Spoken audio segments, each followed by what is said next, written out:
Bonjour à toutes et à tous, voici l'actualité de ce jeudi 12 février 2026.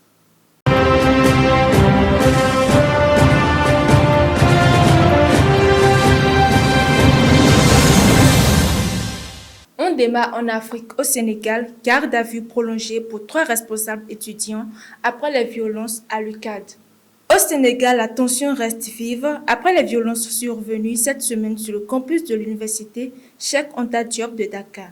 Sur les 109 étudiants interpellés, la quasi-totalité a été libérée mercredi soir après audition. Mais la garde à vue de 3 responsables d'organisations étudiantes a été prolongée.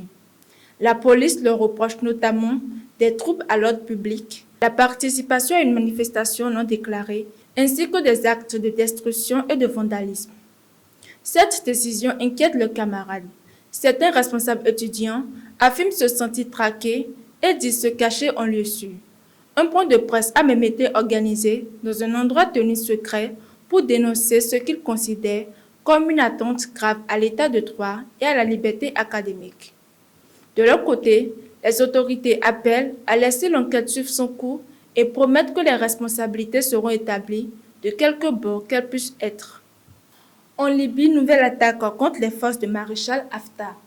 En Libye, un groupe armé du sud du pays, se faisant appeler les révolutionnaires du sud libyen, revendique une nouvelle attaque contre l'armée nationale libyenne du maréchal Khalifa Haftar. Lundi, un convoi transportant du carburant en direction du Soudan a été visé. 3 camions ont été incendiés malgré la présence d'une escorte armée. Il s'agit de la deuxième attaque en moins de 2 semaines contre les forces de l'ANL dans cette région désertique. Le groupe accuse les autorités de corruption et dénonce la marginalisation du sud du pays. L'affaire met également en lumière la présence de paramilitaires russes dans la région. Un hélicoptère dont les pilotes étaient russes s'est écrasé dans la nuit du lundi à mardi près d'une base stratégique du sud libyen, faisant 5 morts. Direction l'Europe en France, Paris réclame la démission d'une rapporteuse de l'ONU. La France demandera officiellement le 23 février prochain la démission de Francesca Albanese, rapporteuse spéciale de l'ONU pour les territoires palestiniens. Le ministre français des Affaires étrangères, Jean-Noël Barrot, estime que ces récentes déclarations dépassent la critique de la polémique israélienne et visent Israël en tant que peuple et en tant que nation. Il accuse la rapporteuse d'avoir tenu des propos inacceptables et de ne pas agir en experte indépendante, mais en militante politique. Des accusations que Francesca Albanese rejette fermement. Elle affirme n'avoir jamais tenu les propos qui lui sont attribués et assure avoir dénoncé des crimes, un système et non un peuple.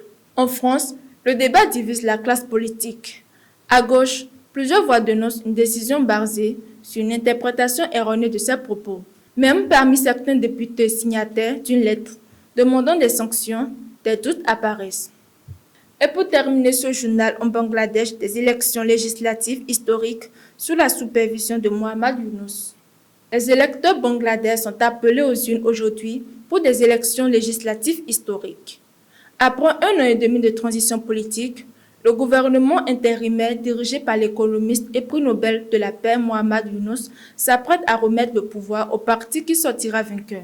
Ces élections doivent permettre de tourner définitivement la page du régime autoritaire de l'ancien Premier ministre Sheikh Hasina, renversé après des émeutes sanglantes en 2024. Un référendum sur plusieurs réformes démocratiques est également organisé en parallèle. Mohamed Yunus, âgé de plus de 80 ans, assure que le scrutin sera libre et transparent. Les observateurs estiment que les gouvernements provisoires au Bangladesh ont historiquement organisé les élections les plus crédibles du pays. Et voilà pour l'essentiel de l'actualité de ce jeudi matin. Merci de votre attention.